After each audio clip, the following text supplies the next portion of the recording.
Buenas noches a todos los participantes que nos acompañan en esta nueva transmisión, como ya es de costumbre, y saludos a nombre del Estudio Jurídico Infante López y Asociados. Agradecemos a todos por su participación y iniciamos con la nueva transmisión en esta conferencia y una serie de conferencias que hemos venido realizando. En esta oportunidad, el Centro Jurídico Infante López y Asociados nos brindará la charla correspondiente a la cesación de la prisión preventiva. Vamos a tener la participación del doctor Víctor Jesús Infante López, doctor con estudio de pregrado en la Universidad Federico Villarreal. También cursó maestría en la Universidad Nacional Mayor de San Marcos. Él ha sido defensor de varios casos penales emblemáticos a nivel nacional, especializado en delitos de crimen organizado y corrupción de funcionarios, y asimismo viene siendo el director y fundador del estudio jurídico Víctor Infante López y Asociados. Con esta breve introducción le doy pase al doctor para que nos dé y nos brinde las experiencias y sus conocimientos sobre esta nueva transmisión y esta nueva conferencia. Buenas noches, doctor. Muy buenas noches, doctor Carlos. Buenas noches con todos los presentes.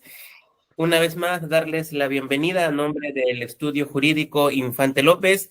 El día de hoy continuamos con las charlas magistrales que se vienen desarrollando y el día de hoy nos toca un tema muy importante como es la cesación de la prisión preventiva. Para poder compartir e intercambiar algunas experiencias e ideas sobre este tema tan importante, me voy a permitir compartir unas diapositivas para que pueda ser más didáctica la presente conferencia. Excelente. Entonces, como habíamos mencionado, el día de hoy abordaremos la figura procesal llamada la cesación de la prisión preventiva. Hablaremos acerca de su regulación, el desarrollo de su audiencia, la jurisprudencia y la casuística. Debemos partir de la premisa: en todo proceso penal, la regla general señala que el imputado debe afrontar el proceso en libertad. Excepcionalmente, por motivos graves y acorde a ley, se podrá dictar la prisión preventiva, la cual en una conferencia anterior pudimos detallar de manera más minuciosa. Sin embargo, esta prisión preventiva debe de cesar cuando existan nuevos elementos de convicción que demuestren que no concurren los motivos que determinaron su imposición primigenia. Entonces, para situarnos en contexto, nos hallamos dentro de un proceso penal en el cual el investigado, el imputado, ha sido privado de su libertad con la medida de coerción de la prisión preventiva, pero que tenemos presentes que si la situación, si el contexto procesal ha cambiado, entonces a partir de estos nuevos elementos que revoquen los presupuestos iniciales, se podrá dictar la variación de esta prisión preventiva. Por lo tanto, en base a los principios de provisionalidad y variabilidad, el Código Penal señala en el artículo 283 que la cesación procederá cuando, como ya indicamos, nuevos elementos de convicción demuestren que no concurren los motivos que determinaron su imposición y resulte necesario sustituirla por una medida menos gravosa. A manera de ejemplo, si quizás un funcionario público se encuentra con una prisión preventiva por presuntamente haber incurrido en el delito de cohecho, y conforme avanzan las investigaciones a través de los testimonios o de la documentación aportada que surge y aparece conforme prosigue la investigación, se desprende que esta persona no estaría involucrada, es posible que estos nuevos elementos, estas conversaciones, documentos, videos que no estaban al momento de imponerse la prisión preventiva, sean causal de una cesación. Entonces, a manera general, Esto es la cesación. En este orden de ideas es en que nos vamos a desarrollar. Ahora, no es posible que hablemos de la cesación de la prisión preventiva sin tocar evidentemente algunos aspectos de esta medida de coerción tan gravosa como es la prisión preventiva.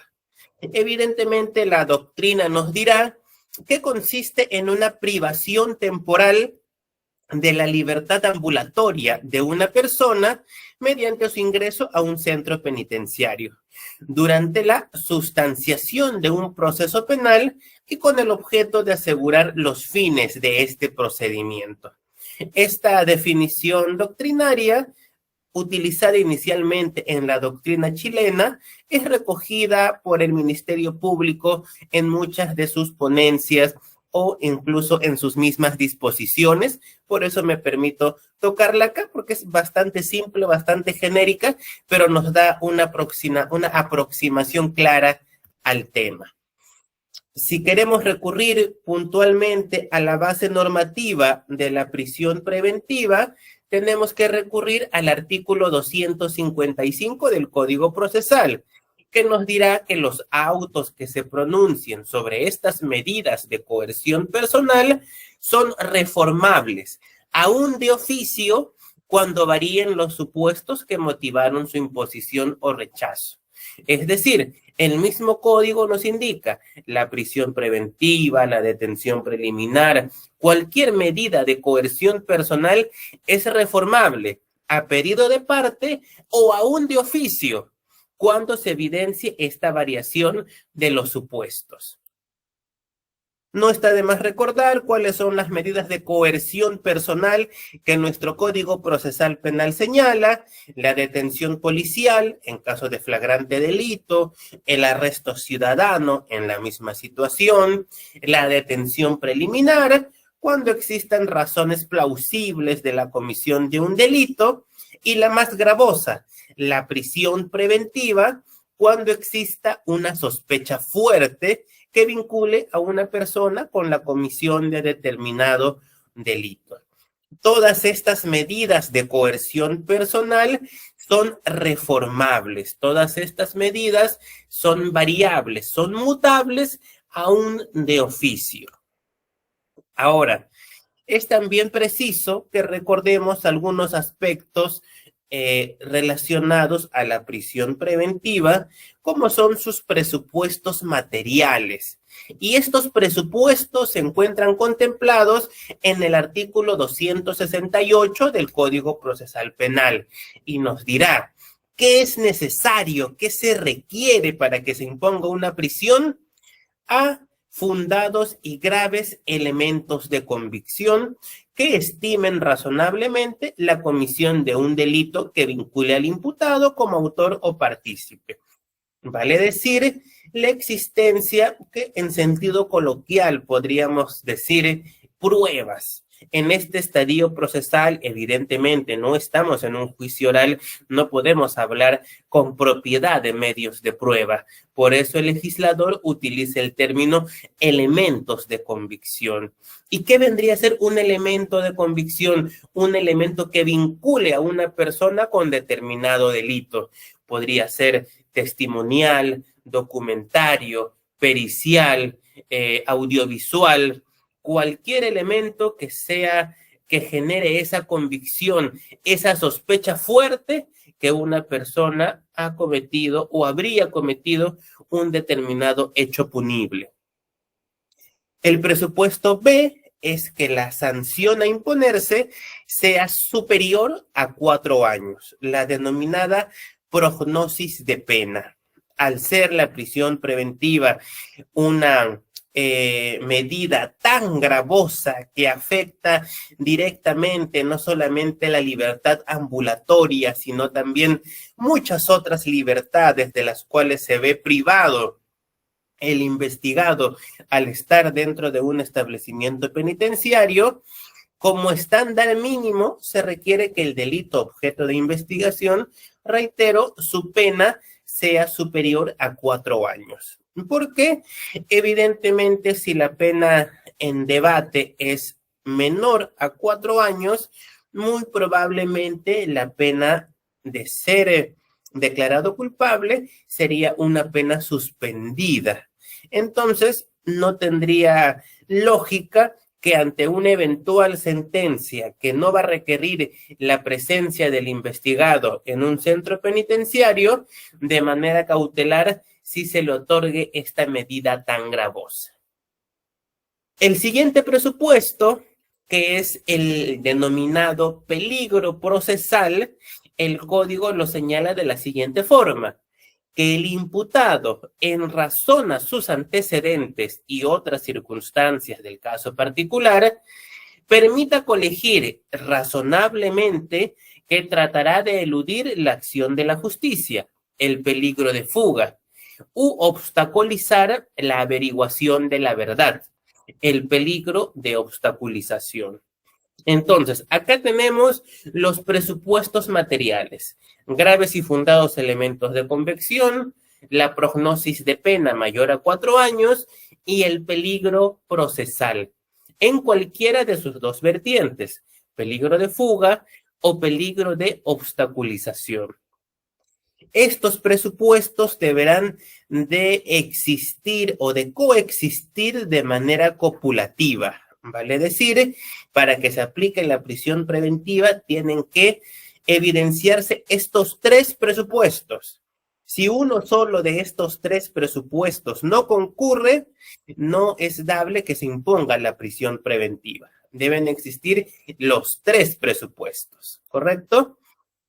El código, en el artículo siguiente, en el 269, detalla lo que vendría a ser el peligro de fuga. ¿Qué se debe considerar para el peligro de fuga?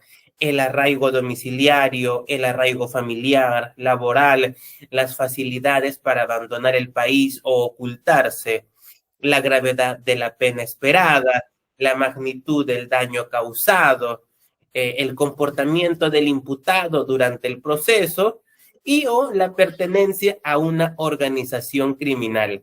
Todos estos elementos deben ser considerados al momento de evaluar el peligro de fuga. De la misma forma, el artículo 270 del Código Procesal Penal detalla lo que se entendería como el peligro de obstaculización, el riesgo de que el imputado destruya, modifique, oculte, suprime o falsifique elementos de prueba. O también que el imputado influirá en sus coimputados, testigos o que peritos vayan a informar falsamente. O se inducirá a otros a realizar tales comportamientos. Entonces, tan importante es este presupuesto material de la prisión preventiva, como lo es el ya citado peligro procesal, que el código se toma la molestia de detallar cada uno de sus vertientes. Ya señalé, peligro de fuga o peligro de obstaculización. Hablando algunos aspectos importantes y trascendentes de la prisión preventiva, tenemos el plazo, la duración. La doctrina y la jurisprudencia ha señalado que, aunado a esos 3 presupuestos ya indicados, deberá tenerse presente la proporcionalidad. Toda medida de coerción personal deberá ser proporcional, deberá ser idónea, lo cual debe ser un análisis realizado por el juzgador. Y también deberá tenerse muy presente la duración de la prisión preventiva. Como ya sabemos, en los procesos comunes, el plazo ordinario es de 9 meses, el cual podrá ser prolongado otros 9 meses adicionales. Cuando nos encontramos ante procesos complejos, el plazo es de 18 meses, el cual podrá ser prorrogado por un plazo similar.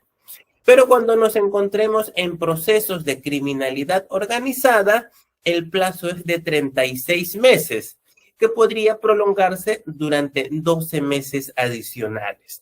Entonces, en el contexto más extremo, una persona podría estar privada de su libertad mediante la prisión preventiva durante 48 meses, 36 meses, plazo ordinario en procesos de crimen organizado, y 12 meses de prolongación, lo que haría un total de 4 años.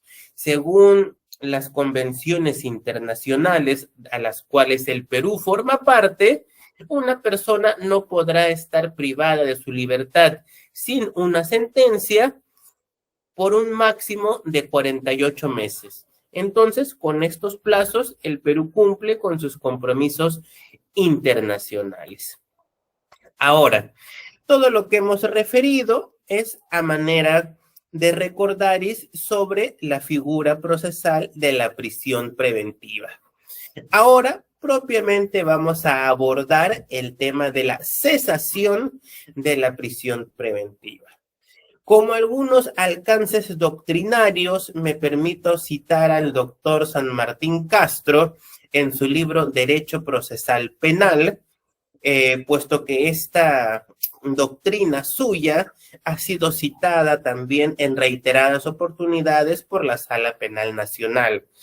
¿Qué nos dice el doctor San Martín? La cesación de la prisión preventiva es una institución jurídica contracautelar prevista en el artículo 283 del Código Adjetivo, que se sustenta tanto en el principio de intervención indiciaria como en el principio de proporcionalidad. ¿Qué es el principio de intervención indiciaria? Tenemos que tener presentes que a lo largo del desarrollo del proceso penal se va a tomar en cuenta la evolución de la sospecha respecto a la responsabilidad penal del investigado. Recordemos, en una investigación preliminar se estará hablando de una sospecha simple, en una investigación ya formalizada estaremos hablando de una sospecha reveladora. Al momento de presentar una acusación, nos encontremos frente a una sospecha fundamentada, y al hablar del estándar más alto, que es el que requiere una prisión preventiva, nos encontramos frente a una sospecha fuerte o a una sospecha grave. Entonces, conforme avance la investigación, este test de gravedad sobre el nivel de sospecha podrá ir modificándose, y en base a ello podrá modificarse la medida de coerción personal. Así como también el ya citado principio de proporcionalidad. Vale decir, el juzgador deberá evaluar la medida más idónea según el contexto, según la situación personal, tanto del investigado como también la situación procesal y sus distintos vaivenes que pueda presentarse. Tiene como eje la nota característica de variabilidad a partir de nuevos elementos de convicción en relación a los presupuestos materiales de la prisión preventiva y sus características fácticas. Entonces, un tema importantísimo está vinculado a los nuevos elementos de convicción. Para hablar de cesación, tenemos que hablar de nuevos elementos, los cuales iremos explicando más adelante. La referida doctrina nos dirá que se requiere para el cese de prisión un cambio en la situación jurídica del imputado que incida en cualquiera de los presupuestos. Ya habíamos hecho alusión de los presupuestos, graves y fundados elementos de convicción, prognosis de pena, peligro procesal en cualquiera de sus dos vertientes, peligro de fuga o peligro de obstaculización. También señalamos que se deberá evaluar la proporcionalidad y la duración. Entonces, estos nuevos elementos pueden incidir en cualquiera de los presupuestos. No es necesario que recaigan sobre uno en particular, ni tampoco que recaigan sobre todos. ¿Correcto? Entonces, esto es lo que nos dice la doctrina. Pero, ¿qué nos dice la jurisprudencia? Esta casación 391 del 2011, Piura, que tiene el rango de doctrina jurisprudencial, nos dirá: la cesación de la prisión preventiva requiere una nueva evaluación, pero en base a la presencia de nuevos elementos que deberán ser legítimamente aportados por la parte solicitante.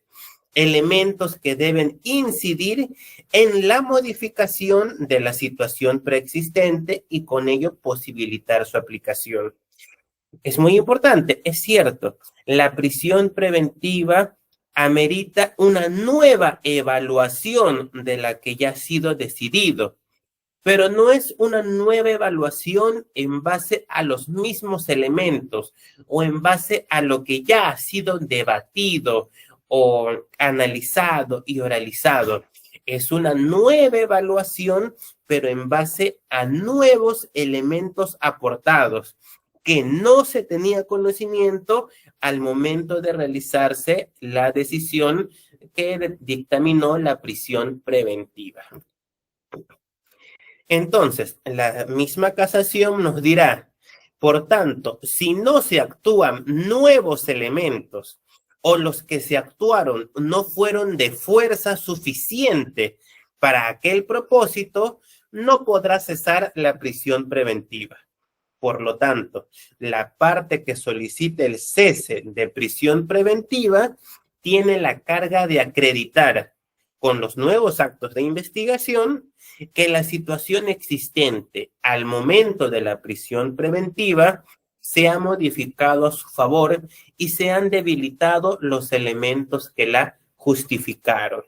Por poner un ejemplo genérico, quizás una persona está acusada del delito de homicidio calificado, de asesinato. Se le dicta la prisión preventiva en base a qué graves y fundados elementos, quizás a pruebas, a testimonios de testigos que circulaban por la zona, quizás al mismo testimonio de la parte agraviada. Si todo ello guardase verosimilitud, quizás se le otorgó la prisión preventiva por esos graves y fundados elementos.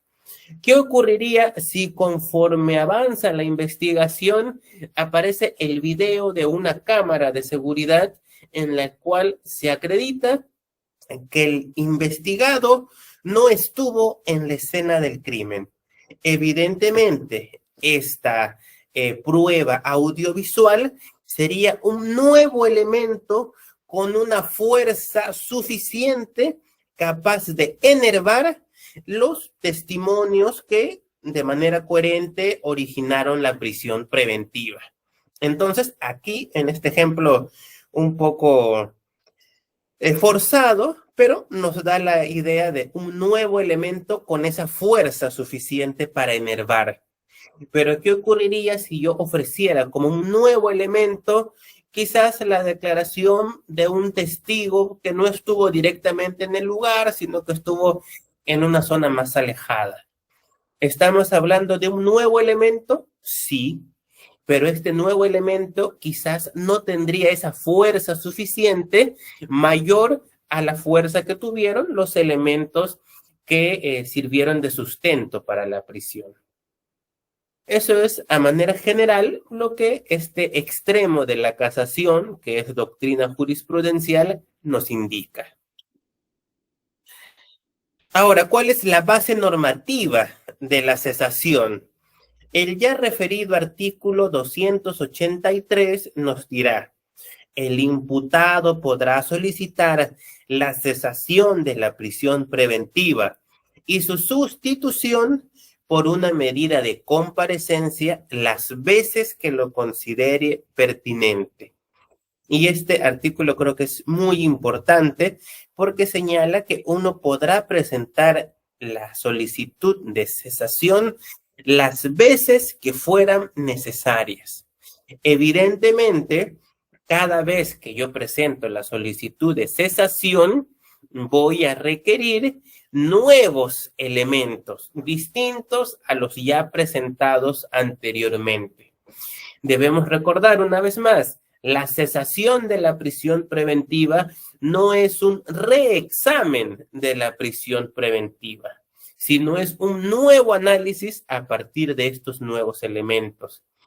Si yo presento estos nuevos elementos, se realiza la audiencia y es rechazado la cesación, conforme pase el tiempo, si consigo otros nuevos elementos, podré volver a solicitarlo las veces que sean necesarios. Reitero, siempre y cuando existan estos nuevos elementos distintos a los presentados previamente y distintos a los que fueron de conocimiento al momento de dictaminar la prisión preventiva.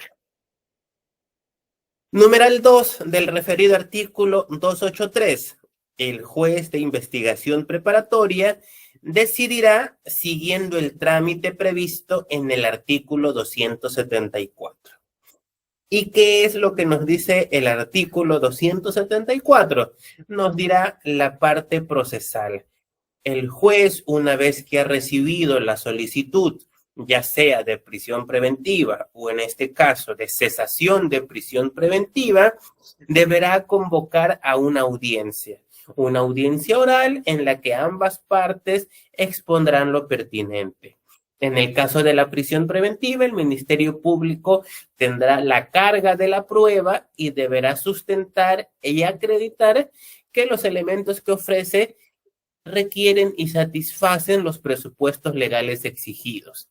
En el caso de la cesación, una vez presentada la solicitud, el juez fijará fecha de audiencia en la cual la defensa técnica expondrá y tratará de justificar que sus nuevos elementos ofrecidos enervan la fuerza de los elementos primigeniamente considerados.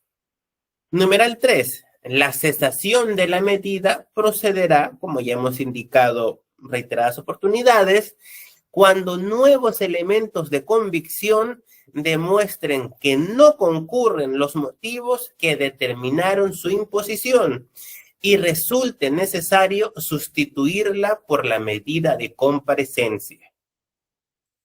Para la determinación de la medida sustitutiva, el juez tendrá en consideración, adicionalmente a los nuevos elementos ofrecidos, las características personales del imputado, el tiempo transcurrido desde la privación de la libertad y el estado de la causa. Esto también es muy importante, puesto que el estado de la causa nos va a decir si con el devenir de la investigación quizás han aparecido más agraviados, más víctimas, más caudal probatorio, evidentemente deberá tenerse en consideración. O quizás todo lo contrario, conforme ha pasado el tiempo, no se ha podido solidificar todas las imputaciones primigenias del Ministerio Público. Por ello, este artículo es bastante claro. Además, señala, el juez impondrá las correspondientes reglas de conducta necesarias para garantizar la presencia del imputado o para evitar que lesione la finalidad de la medida. Vale decir, si el juez revoca la prisión preventiva y otorga una comparecencia con restricciones, señalará puntualmente cuáles son esas restricciones. Por ejemplo, me permito acá citar una resolución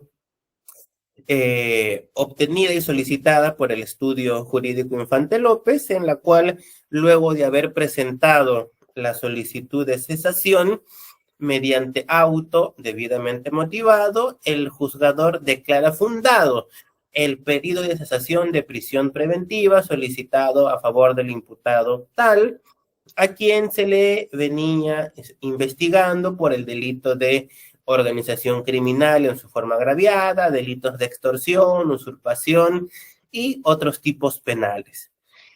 Y, como se mencionó, se le impuso las siguientes restricciones: obligación de no ausentarse de su domicilio sin autorización judicial, obligación de registrar su firma en el control biométrico, obligación de acudir a cualquier citación fiscal, prohibición de comunicarse con cualquiera de los coinvestigados y abonar el pago de una caución. En este caso, asumiendo el conocimiento de las situaciones personales del imputado y su capacidad económica, se le impuso una caución de 1,000 soles. ¿Cuál es la finalidad de la caución? Ser una especie de garantía. Si es que el imputado escapa, fuga, no aparece nunca más en el proceso, evidentemente la caución se perderá. Se perderá para el imputado. Quizás en esta situación el monto no es mayor, pero en otro tipo de delitos la caución suele ser mucho más alta, de manera que haga pensar dos veces al imputado antes de evadirse de la justicia, ¿correcto? Entonces, viendo un poco la parte procesal, como ya estuve mencionando anteriormente, para la cesación de la prisión preventiva se deberá presentar por escrito, adjuntando los nuevos elementos de convicción. Dicha solicitud va a pasar un test de admisibilidad, puesto que el juez de investigación preparatoria corroborará de manera genérica que evidentemente existan nuevos elementos. No va a entrar a merituarlos, simplemente a corroborar de que existan y que la solicitud esté acorde a lo requerido por el Código Procesal Penal. Una vez recepcionada la cesación de la prisión preventiva, se tramita en cuaderno aparte, ¿correcto? Se va a abrir un incidente distinto, el cual va a estar contenido, evidentemente, en el tercer dígito del expediente. Por ejemplo, en el expediente 10 del 2024, la cesación de la prisión preventiva abrirá un incidente distinto. 10-2024-2, por poner un ejemplo, tendrá su propio cuaderno.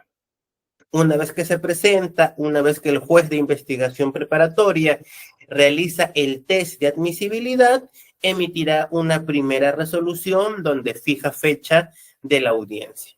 Luego de realizarse la audiencia, el juzgador podrá emitir su resolución de manera oral en el mismo acto, o dirá el código que también lo podrá hacer dentro del plazo señalado por ley, dentro de 72 horas. Una vez notificados con el auto que resuelve el pedido de cesación de prisión preventiva, evidentemente en atención a la garantía constitucional de la doble instancia, la parte que lo desee podrá interponer el recurso de apelación. En este caso, por poner un ejemplo, fue declarado fundado y el Ministerio Público interpuso dentro del plazo de 3 días su recurso de apelación. Si hubiera sido declarado infundado la cesación, evidentemente la defensa técnica interpondría el recurso de apelación.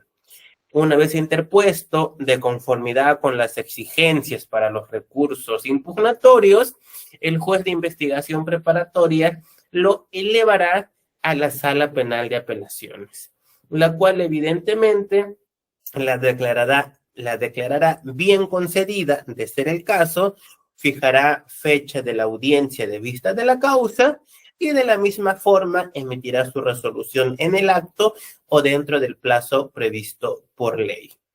En esta situación, una vez obtenida la decisión de la sala de apelaciones, si concurren los presupuestos, la parte vencida también podrá interponer el recurso de casación y podría ser elevado hasta la Corte Suprema para esperar su pronunciamiento. Por lo general, debido al tiempo que toma un pedido casatorio, quizás mucho mayor que el del proceso penal de origen, en su gran mayoría queda en la sala penal de apelaciones, sin perjuicio que también sería totalmente válido la interposición del recurso de casación. Ahora me voy a permitir presentar un modelo de una solicitud de cesación de prisión preventiva, al menos un modelo utilizado por el estudio.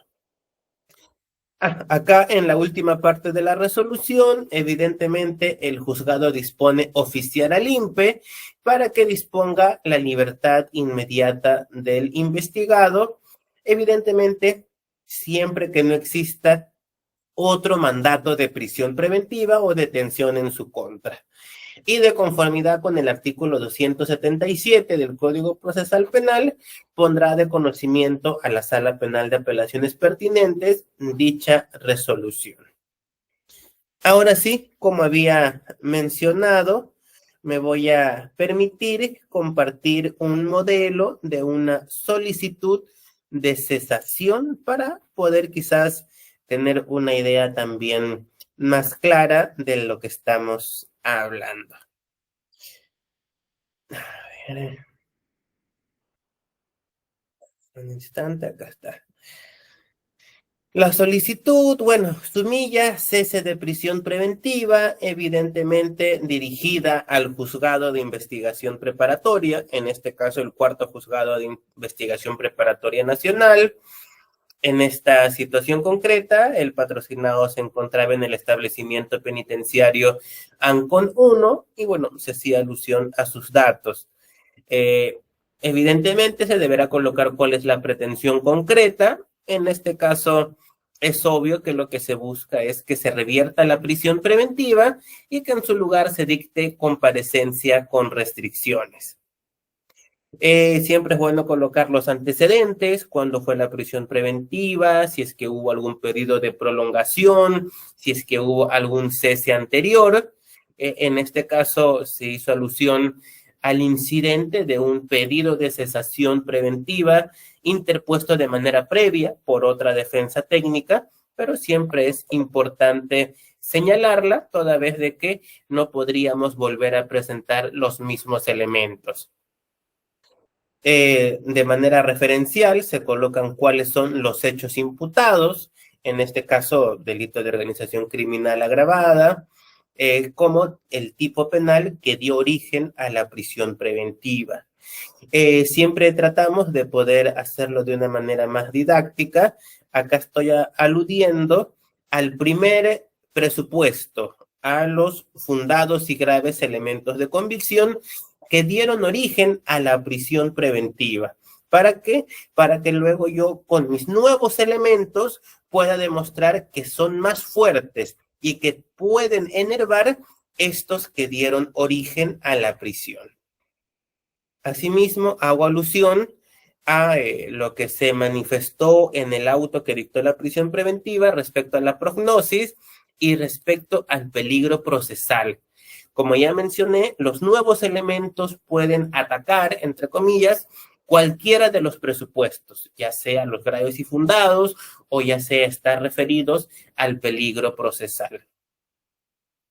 En este caso, la prisión preventiva interpuesta fue de 36 meses al tratarse de delitos relacionados a organizaciones criminales.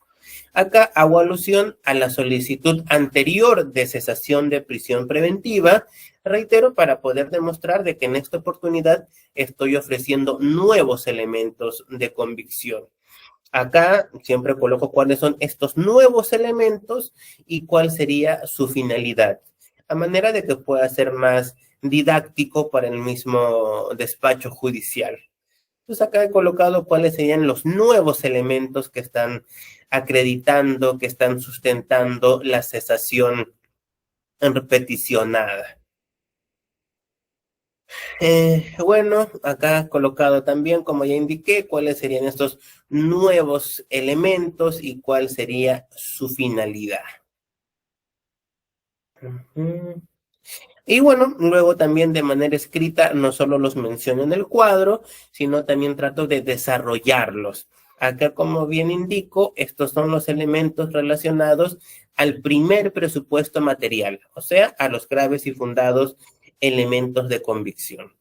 La señalo y bueno, también trato de explicar cuál es su fundamento dentro de la trama de la investigación y por qué tendrían una mayor fuerza vinculante. Acá se coloca, bueno, a qué elementos primigenios estarían atacando y de esta manera es que se va desarrollando la cesación escrita.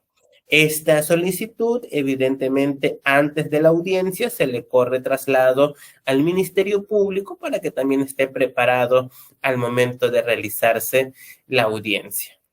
Evidentemente, en este cese también te ofrecí nuevos elementos de convicción que acreditan la disminución del peligro procesal. Vale decir, acá se trató de atacar el primer presupuesto y también el tercer presupuesto.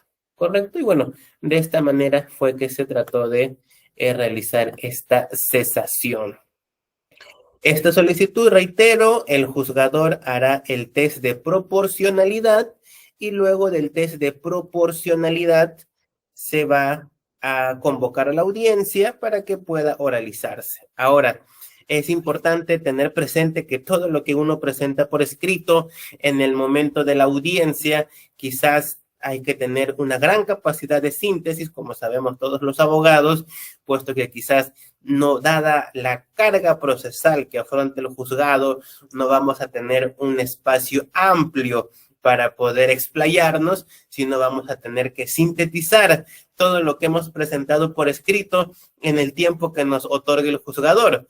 Podrá ser 10 minutos, 15 minutos, si la información es de calidad, quizás un poco más, pero es muy importante poder oralizarlo de la mejor forma. Yo creo que hasta aquí he podido brindar algunos aspectos generales relacionados a la cesación de la prisión preventiva. Mucho se habla de que existe un abuso de la prisión preventiva y creo que es cierto. Entonces, la manera jurídica de luchar contra ese abuso, entre comillas, es a través de mecanismos legales. Y el mecanismo legal para revertir una prisión es la cesación de la prisión preventiva. Ahora, conforme ha ido entrando en vigencia el nuevo Código Procesal, también han existido distintas jurisprudencias que van acomodando esta situación. Recuerdo una jurisprudencia importante en un caso también presentado por el estudio, en el cual, en el marco de estas investigaciones contra organizaciones criminales, al momento de solicitar la prisión preventiva, el Ministerio Público ofreció una relación de como 1,000 elementos de convicción contra mi patrocinado. Pero al momento de oralizarlo y de dictar la prisión preventiva, el juzgador solo tomó en consideración quizás los 10 primeros, por poner un ejemplo. Cuando yo presento la solicitud de cesación con nuevos elementos, el Ministerio Público vuelve a traer elementos que ya ofreció al momento de pedir la prisión preventiva. Entonces, yo señalé de que si bien la defensa técnica no puede presentar elementos que ya se tuvo conocimiento, también el Ministerio Público, por igualdad de armas, debe estar sujeto a la misma restricción y no podría volver a presentar en un debate de cesación elementos que ya fueron presentados y que en su momento el juzgador no tuvo en cuenta. Y existieron pronunciamientos de la Sala Penal en las cuales ratificaron ello. Así como la defensa técnica tiene la prohibición de presentar elementos que ya han sido debatidos, de la misma forma el Ministerio Público tendrá la prohibición de volver a presentar elementos que ya fueron ofrecidos y que ya fueron debatidos en su debida oportunidad. Y si el juzgador de la prisión preventiva no los consideró, ya han sido debatidos y dejados de lado. De la misma forma, quizás otro tema que ha sido objeto de debate jurisprudencial es respecto a ofrecer como un nuevo elemento de convicción una modificación de la formalización de investigación preparatoria o una precisión de imputaciones dictado mediante una disposición fiscal. Evidentemente, per se, no son un nuevo elemento de convicción como tal, pero sí estas disposiciones fiscales pueden cambiar la tipificación del delito, la calificación. Quizás conforme avanza la investigación, mediante una disposición fiscal, se cambia el tipo. Ya no es homicidio calificado, sino homicidio simple. Evidentemente, esa disposición fiscal tendrá repercusión en un eventual cese de prisión preventiva, toda vez que está modificando el estado de la causa. ¿Correcto? Y así, conforme la práctica judicial va avanzando, evidentemente hay distintos aspectos que la jurisprudencia va a ir precisando de una manera mucho más detallada que facilite el debate judicial. Entonces, reitero, el objeto de la conferencia es poder brindar algunos aspectos generales respecto de esta figura tan importante y creo que lo hemos podido llevar a cabo. Cedo la palabra si es que entre los asistentes existiese alguna pregunta o algún comentario, lo podemos conversar en este momento si es que hubiera. Sí, muchas gracias de antemano, felicitarlo por tan práctica e ilustrativa ponencia. En Muchas realidad gracias. sí, Muchas se gracias. entendió, usted lo dijo, se realizó de manera práctica y sí lo logré entender, pero pienso y creo que no va a estar por demás pedirle, por favor, si pudiera facilitarnos las diapositivas y el modelo del escrito, a fin también de nosotros, pues, qué sé yo, tener un modelo y orientarnos, ¿no? Ya que los casos que se ven, pues, son muchos. Entonces, si fuera tan amable de proporcionarnos el material. Gracias. Claro, no hay ningún problema. Esta conferencia está siendo grabada. En las próximas horas va a ser subida al Facebook de manera completa y allí en la misma publicación colocaré el link para poder descargar las diapositivas y también el modelo que he hecho alusión. ¿Ya? Así que no hay ningún inconveniente por esa parte. Reitero, en las próximas horas o a más tardar el día de mañana se va a estar subiendo la conferencia y ahí va a estar el link para descargar el material que hemos compartido. Así que por ese lado no hay ningún inconveniente. Listo, entonces ahora sí, una vez más, agradecerles a todos su participación. Nos despedimos y nos estaremos encontrando en un próximo evento académico. Muchas gracias con todos. Buenas noches.